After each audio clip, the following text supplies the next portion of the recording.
qui va venir ici parce qu'elle envoie une chaise. Elle a aussi un témoignage très étudiant à partager avec nous. Voilà. Elle est là pour lui un micro aussi pour qu'elle vienne avec. Amen. Voilà. Son témoignage, vraiment, c'est la victoire.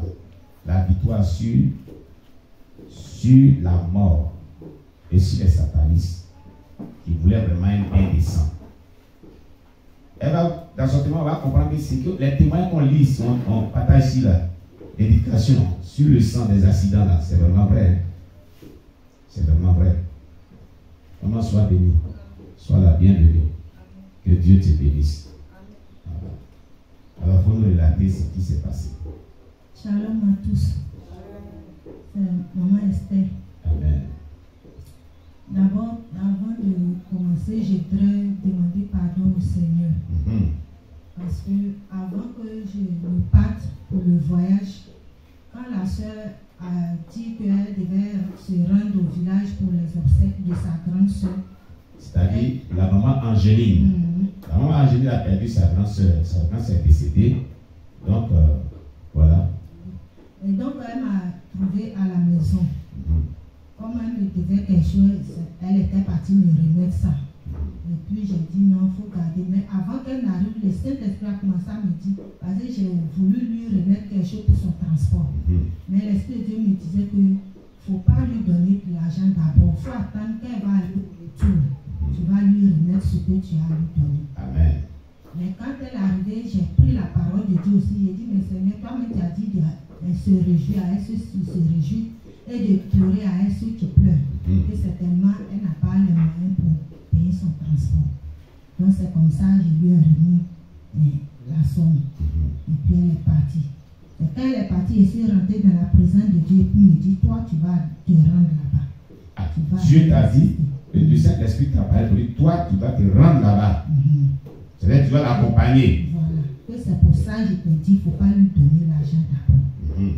Donc finalement, j'étais dans la confusion. J'ai dit, mais l'argent que je devais prendre, payer transport pour partir, voilà, tu m'as parlé, mais je n'ai pas obéi. Je lui ai déjà donné l'argent. Maintenant, il faut trouver autre argent encore pour payer mon transport, aller et puis retour. Or, si je t'avais obéi, ce que je lui ai remis là, il allait garder sur moi. Oui. Donc, c'était une repentance en quelque sorte. J'en ai parlé à maman Déborah. J'ai dit, voici ce que le Saint-Esprit m'a dit, mais je pense que vraiment. Donc je luttais, mais je ne voulais pas partir. J'étais en train de lutter, il dit je ne vais pas. Mais quand même, il insistait pour que je parte. Et donc c'est comme ça, vendredi, je suis partie. Et quand j'ai fini avec elle, puisque mon village a un pas de là. Et ça, c'est à Boaké. Voilà, à Boaké. Donc, je ne peux pas aller à Boaké, assister quelqu'un, puis laisser mes parents revenir. Ça va jouer sur ma conscience. Donc c'est comme ça, quand j'ai fini là-bas, après l'enterrement, je suis sortie de là, arrivée à Boaké, je suis partie au village. Et arrivée, ma tante était opérée, tout ça là. Ah, tu as trouvé ta tante qui a été opérée. Donc, je l'ai assistée, salué les parents, tout ça. Le lendemain, je suis revenue, je suis ressortie du village à midi, 13h par là, arrivée à la gare de UTB. Je vois le cas qui est arrêté, puis j'ai dit, monsieur, je vais à Gagnon. Il dit, bon, voici le cas, c'est le dernier cas, mais va prendre ton ticket. Et c'est comme ça que je suis allée à la caisse pour prendre mon ticket. J'arrive, la caissière me dit que non, le cas est déjà parti, je ne vais pas te donner ticket. J'ai dit non, que le cas est là, c'est le monsieur qui m'a dit de venir vers vous pour prendre un ticket. Elle dit, j'ai dit, je ne te donne pas de ticket, le cas est déjà parti. Maman, tu vas continuer. Mais ça là, tu vas continuer, mais ça c'est une petite diable. Parce que vous voyez, le cas est là, et celui qui fait rentrer les gens dit va prendre ticket, et elle, la caissière, elle dit non, le cas est déjà parti. C'est le mensonge. Elle a été utilisée par le diable, parce que le diable préparait quelque chose contre la servante de Dieu. Le diable préparait quelque chose contre elle. Donc le diable l'a animé pour que ce que le diable avait planifié là t'arrive. Donc, c'est comme ça que je suis revenue vers celui qui contrôle les tickets. Il dit, ah, elle a refusé de me donner le ticket. Il dit, mais je t'ai dit de lui dire que c'est moi qui t'ai envoyé. J'ai dit, mais c'est ce qu'il lui a dit, mais elle dit que le cas est parti. Et le chauffeur de me répondre que Mais si tu ne dois pas partir aujourd'hui, il faut attendre demain. Lui aussi, c'est le diable qui est en train de l'utiliser. C'est-à-dire le diable, vous voyez, hein, le diable peut rentrer dans la vie des gens pour planifier le mal contre vous. Or, il y a place. Il y a place, mais il y avait assez de place. Il y avait assez de place. Elle pouvait bien partir. Mais le diable a utilisé ces deux personnes-là pour lui refuser vraiment d'avoir accès à ce véhicule de transport. Parce qu'il avait un autre plan diabolique contre elle. Continue, maman. Et donc, c'est comme ça. Je lui ai dit, mais moi, demain, je travaille. Or, il n'est que 14 heures. Oui. Donc, je pense que je peux rentrer sur Gagnon. Oui. Donc, j'étais arrêté, les regarder jusqu'à le cas démarrer devant moi. Alors qu'il y a place dedans. Il y a place. Donc, c'est comme ça. Je suis retourné à la gare des Massa. La gare des Massa. Et je demande, on me dit, il n'y avait pas de voiture. Et quelqu'un m'a pris, dit, bon, maman, viens, il y a une place, il y a une voiture. Ils sont allés me mettre dans une voiture. Après, le monsieur dit, bon, tiens, ici, là, on ne va pas. Il faut aller dans une autre voiture. Ils m'ont fait passer ailleurs encore. On connaît les Massas en Côte d'Ivoire. On te met ici, on t'enlève ici, on te met ici, on t'enlève ici. C'est à cause qu'on ne veut pas utiliser les Massas. Et jusqu'à ce que, à 16 heures, on quitte Bouaké. Et quand on a quitté Bouaké, on n'est même pas arrivé quelque part, on était arrivé dans un village Kondukro où il y a assez de mangue. Et arrivé dans un village, il s'est arrêté pour faire charger des cuvettes de mangue, près de 4 cuvettes, 6 cuvettes sur le véhicule. Alors le pneu a commencé à s'affaisser. Et il y a un jeune qui était assis, il a dit, mais chauffeur, voici déjà le pneu s'affaisse. Mais qu'est-ce que tu fais comme ça? Si c'est ça, rembourser mon argent là où on est arrivé. Et puis non, je vais prendre un autre véhicule pour partir. Il dit non, il n'y a rien. Moi-même, je l'ai interpellé, j'ai dit, mais monsieur, de toute façon, vous êtes en train de mettre les bagages là. Le pneu est déjà faible. Il dit, oh, ça là, ce n'est rien, je prends plus que ça. Et c'est dans ça, carburant est devenu cher. C'est dans ça là que je peux avoir pour moi. Ça, ce n'est rien ça. Et il a démarré. On est arrivé dans un autre village encore. Il allait prendre 4 cuvettes de mangue encore. Encore. Chargé. Et c'est comme ça qu'on a démarré. On partait, on était vers près de Thiébissou. Mais il roulait à vive allure. Et pendant qu'on était même, je crois, à la gare, un truc comme ça, le Seigneur ouvre mes yeux, comme le pneu est quitté dans le quitté. Et puis je voyais le pneu partir. Donc j'ai commencé à prier, dit Seigneur. Donc j'ai pris les psaumes, comme papa nous a montré ici là. J'ai commencé à prier avec les psaumes 45. Amen. J'ai regardé, j'ai lu près de 3 psaumes. Et puis quand j'ai fini de lire, j'ai commencé à dormir. Le sommeil m'a pris comme ça. Je dormais. Quand j'ai commencé à dormir, un coup, j'attends, c'est le bruit qui m'a réveillé. J'entends boum. Quand j'ai entendu le bruit, je me suis réveillé en sursaut. Comme une bombe. Comme une bombe, oui. Et quand ça a explosé, je vois le véhicule qui tourne en rond comme cela. Le véhicule tourne en rond. Et j'ai commencé à crier Jésus. Jésus. Deuxième Jésus, j'ai crié. J'ai dit, mais en même temps dans mon esprit, j'ai dit, mais Seigneur, je suis en train de crier ton nom, mais c'est comme si ça fait vite que ça n'agit pas. C'est comme je parlais ici. Et je criais encore Jésus. 3e fois Jésus. En même temps, je voyais, en tout cas, je voyais la mort, quoi, parce qu'il y avait un champ de EVA. Et il y a un trou, c'est-à-dire quand ils ont fait le goudron, il y a un fossé. Après fossé là, c'est le champ d'EVA. Donc si on quittait là-bas, c'était dans le champ d'EVA. Mais comment est-ce qu'on allait atterrir là-bas? C'est Dieu seul qui sait. Donc c'est ce que c'était dans mon esprit. Donc en 3e fois, j'ai crié Jésus. La voiture s'est arrêtée. Avant que la voiture, pneu arrière explosé, pneu devant explosé, pneu l'autre pneu encore explosé. 3 pneus. 3 pneus. Tout explosé, froissé, déchiré, déchiqueté. Donc il y a 2 personnes qui ont été projetées sur le goudron. Et une femme là, elle est couchée inerte. Elle ne pouvait pas se lever. Ils ont commencé à la souffler. Et quand nous tous on est descendus, les autres, ils sont auprès de la femme. Après, ils l'ont ramené vers notre côté. Puisque l'autre voit, c'est là-bas les voitures. Eux, là, ils s'en foutent. Voiture arrive, ils voient quelque chose qui se passe, mais ils vont venir passer quand même. C'est comme ça qu'ils ont envoyé la femme vers notre côté. Et on a commencé, on a oublié pour nous, notre peur là, c'est parti sur le champ. On a commencé à prier là, pour la femme. Mais je vous assure, comme le monsieur Chris Bani, dans son témoignage, il a dit quand les gens veulent du sang là, alors quand il y a l'accident, il y a les blessures, on ne voit pas de sang. On ne voit pas de sang, le sang disparaît. La femme, tout son corps, le goudron a bouffé sur son dos, son bras. Mais le sang, il n'y a même pas de sang même qui est tombé à terre. Tout est blanc sur la femme. Donc on a soufflé, on a prié jusqu'à elle est revenue en elle. Et je suis arrêtée là. Et puis je regarde les blessures de la femme. Et puis je ne comprends pas. Et c'est de l'eau, c'est comme genre de l'eau qui coule un peu. Donc comme j'avais un peu d'onction. Et il y a un monsieur qui est sorti de nulle part. Il est venu nous regarder. Et puis il a dit, cette voie-là est dangereuse. Vous voyez le gros cas qui est stationné là-bas, on dit, dans la broussaille. Il dit, il y a deux voitures qui se sont coalisées ici. Voiture de transport, le gros cas.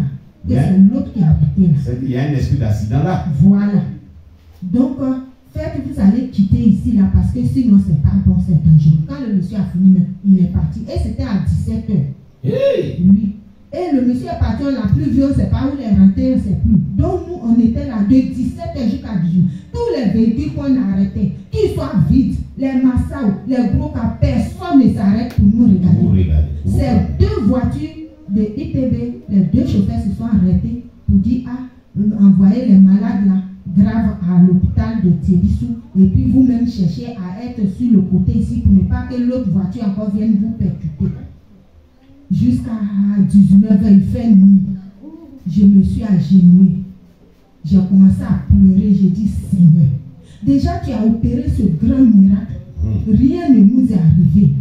Mais si tu nous pardonnes tous nos péchés, parce que si tu ne nous fais pas sortir d'ici aussi, les gens viendront nous agresser. Donc aie pitié de nous. Fais-nous sortir de cette broussaille-là.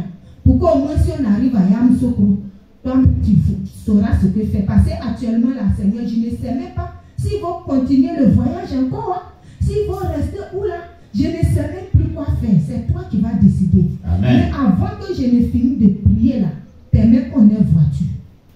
Donc dans mes pleurs, je n'ai même pas fini de dire Amen. Il y a un gros car qui venait. Il attend, Yamoussoukro. Le monsieur allait garer derrière nos voitures. Il dit ceux qui n'ont pas de bagages, venez monter. C'est comme ça nous sommes allés monter. Et puis nous sommes arrivés à Yamoussoukro. Dieu aussi a permis qu'il y ait un autre car qui partait sur San Pedro, passant par Gagnon. Et c'est comme ça que j'ai embarqué pour arriver ici à 23h30 par là. Vraiment, je ne sais pas. Ce n'est pas Jésus. C'est pas Jésus. Alléluia. On acclame le Seigneur. Gloire à Jésus. Car dans la nuit, j'ai reversé le Seigneur pour sa vie ici. Entre 1h et 2h du matin, passé et prié à partir de minuit. Et le Seigneur dit, c'est ma servante.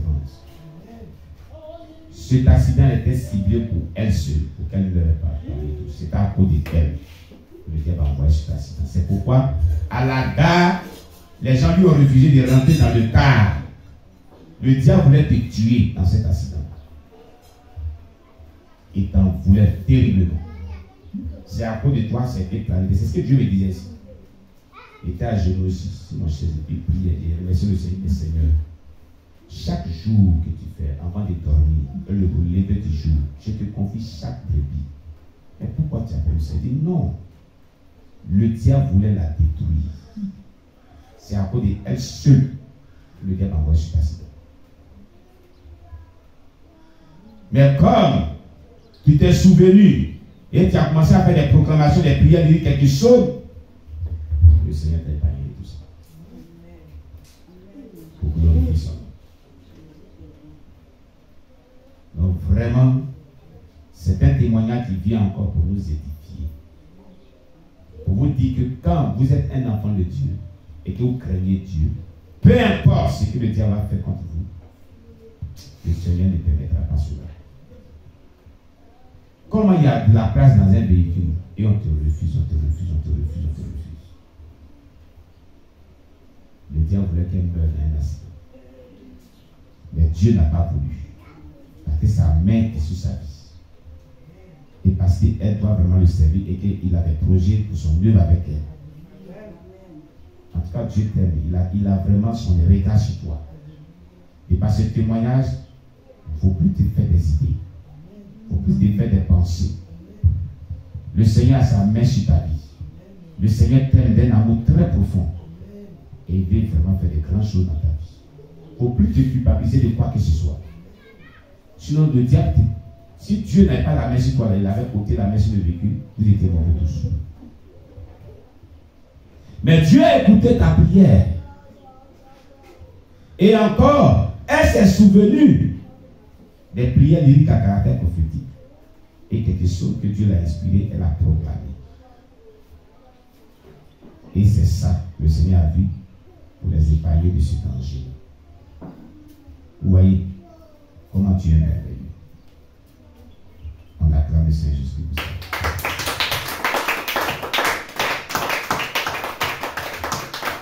Maintenant que Dieu te bénisse. À partir de cet instant, il ne faut plus jamais douter que Dieu, il ne faut plus jamais te mettre vraiment des choses dans la tête. Crois que le Seigneur t'aime, il a sa main sur toi. Il veut que tu te mettes toujours dans la foi chrétienne. Il a des merveilleux projets pour sauver avec toi. Amen. Amen. Que Dieu te bénisse. Que Dieu te bénisse. Amen, amen, amen, amen. Amen. Gloire à Jésus. Gloire à Jésus. Oh, on acclame Jésus-Christ pour ça. Voici comment Dieu fait. Voici comment Dieu fait. Et voilà ce que Dieu peut faire quand tu crains Dieu. Même si l'ennemi avait vraiment prévu que ta vie soit détruite, le Seigneur ne le permet pas. Qu'est-ce qui t'a marqué dans son témoignage? Viens Louis. Il faut venir prendre d'abord. Voilà.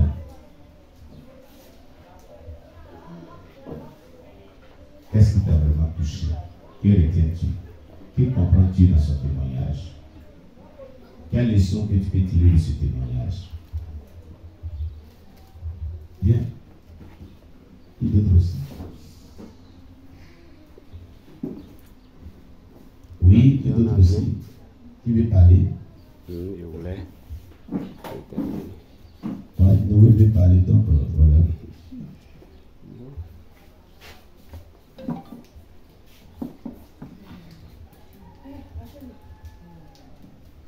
Amen. Voilà. Oui, Noé, vas-y. Je voulais rebondir sur votre remarque. Oui. Le chauffeur et la caissière de l'UTB. Oui. C'est en temps normal, le chauffeur même pouvait prendre l'argent puis prendre le ticket. Oui. Et il dit à la place dans le car. Oui. Il travaille pour avoir de l'argent. Oui. Mais lui aussi, il s'est fâché. Et il a commencé à parler sur maman pour dire, mais je te dis d'aller prendre un ticket, il faut dire c'est moi. Et puis tu veux pas. Je te dis qu'elle a refusé, il n'y a pas de car est parti. Oui. À toi de te présenter à lui pour dire je ne suis pas parti, je suis là parce que vous connaissez. Il faut enlever ses propos. Donc, je crois que ça, c'est la conclusion que vous avez donnée. C'est le diable vraiment qui lui en voulait. Mais par sa vigilance, Oui. elle a vraiment proclamé, elle a interpellé Dieu. Le Dieu d'amour est intervenu pour veiller sur sa vie. Amen. Amen. Amen. Amen. Amen. On acclame le Seigneur Jésus très très fort. Très, très fort. Très, très fort. Amen. Oui, qui d'autre aussi encore?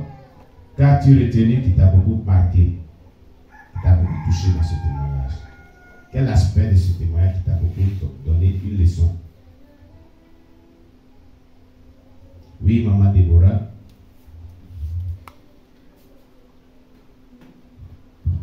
Bon, ce qui m'a beaucoup marqué, ce qui m'a tenu de l'essentiel, c'est la foi.